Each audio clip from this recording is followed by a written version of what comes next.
everybody, Zachary Levi here.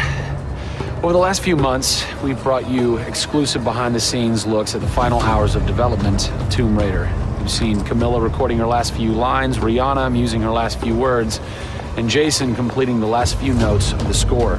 As those key pieces lock into place, it's time to reveal one of the last portions of the game, and a team that's been shrouded in secrecy for 2 years. We're here in the beautiful and freezing Montreal, Canada, to bring you the final hours of Tomb Raider Multiplayer Edition. These are the final hours of Tomb Raider. Welcome to yet another world-class studio in the Square Enix portfolio, Eidos Montreal, home of the multi-award-winning game Deus Ex. Locked away in one of the far corners of the studio is a team of experienced, passionate professionals who have been specially brought together to create the first ever multiplayer component to the Tomb Raider universe. Let's meet the team behind the vision, direction, and decisions, and hopefully get a chance to play a few rounds. Here we are at Eidos Montreal. Before we get into why we're here, Carl, you now have an amazing stash, my friend. What is the impetus behind this? As a studio, we've been participating in Movember. A good friend of mine, JJ Owens, works for Movember in LA. We set up the gaming challenge, and we brought studios from all around the world together. I think so far we've raised somewhere in the region of $140,000, $150,000. Well done. Been a big success, although my wife doesn't necessarily always approve. She hates it? Oh, my wife wakes up in the morning. She says that she hates it. She secretly loves it. What were some of the factors that led to a multiplayer facet to this new Tomb Raider? When we started developing sort of our vision for reimagining Tomb Raider, on paper, it was all about single player. And as we started to build that world out, we had the island, we had the Solari and the Scavengers. We started to realize that we had this canvas. Great warring factions, great landscapes. Yeah, we had all these really awesome places where it was all about traversal and single player. When we started looking at that, we thought, wow, well, what about multiplayer? Part of the genesis of that was Lara Croft and the Guardian of Light that kind of cracked open a door to lead you guys into the multiplayer into here at Eidos Montreal.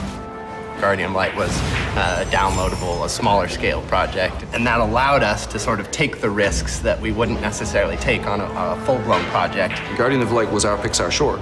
It's the idea that whilst you're building your big project, you're always thinking about that next thing, but also allowed us to be able to start understanding co-oping and networking. It was a game that actually brought Tomb Raider fans together for one of the very first times. You hear them in their ear and they were having fun. And as a result of that, that led to us thinking about multiplayer.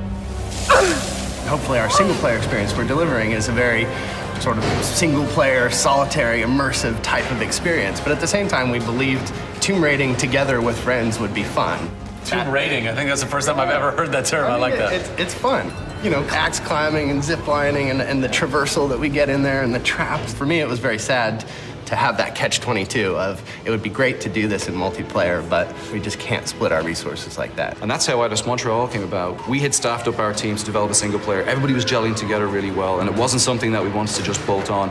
We always said if we were going to do it, we're going to do it right. If you could have a fan play the multiplayer for the first time, what do you want them saying? For me, they're kind of different moods. It's not like I do one or the other. It's kind of like sometimes I turn down the lights and just play that single player experience. And other times I want to just jump in and have fun and start killing fools. Joe Curry, producer of multiplayer on Tomb Raider. It's the first time Tomb Raider has ever incorporated multiplayer. Yeah. And you're in charge of that. Yeah. What's running through your mind when you get that call? Well, first off, exciting. Right? I mean, we're all huge fans of Tomb Raider on the team. I mean, we grew up with Lara Croft. But when we spoke to Crystal, like, we want to do multiplayer, and we're thinking, how do you do that? It's always been Lara's story. You've been in charge of creating the first ever Lara Croft Tomb Raider. No pressure. Multiplayer. No pressure, Zach. Thank you. What are some of the main pillars that you brought over from the single player to the multiplayer to make those two worlds cohesive? The element that really stuck out was survival. The group surviving together. Right. But then traversal, the ability to go up and down and kind of everywhere in a level. The weapons, you know, the characters. What did you guys have to tweak in order to create an engaging multiplayer experience that wouldn't necessarily work with the pieces that were in play with the single player experience?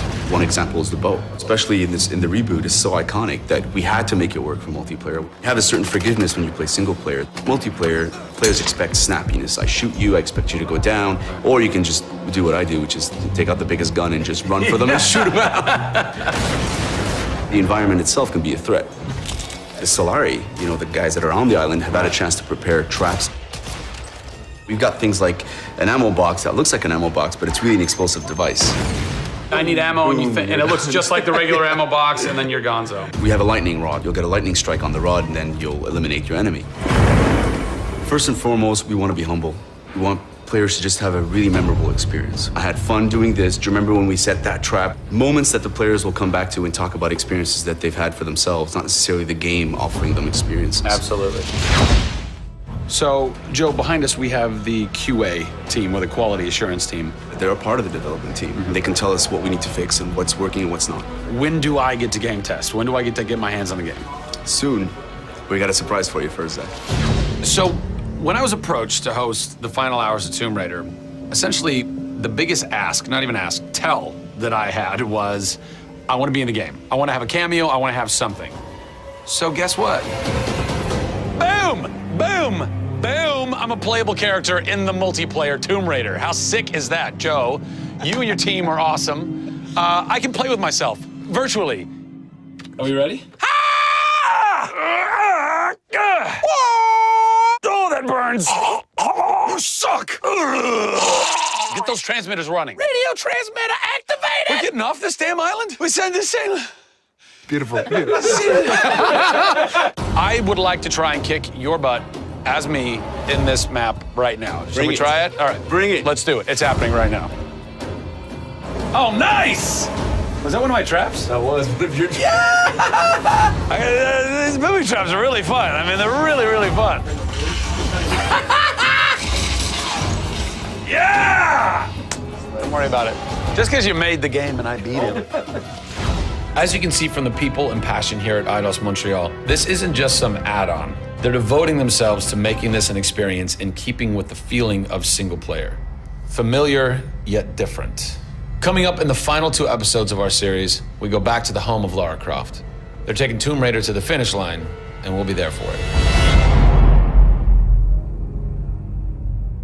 Pre-order Tomb Raider from Amazon.com now and receive an exclusive art book, a DLC character skin for Lara, and a digital copy of Jeff Keighley's The Final Hours of Tomb Raider for the Kindle Fire.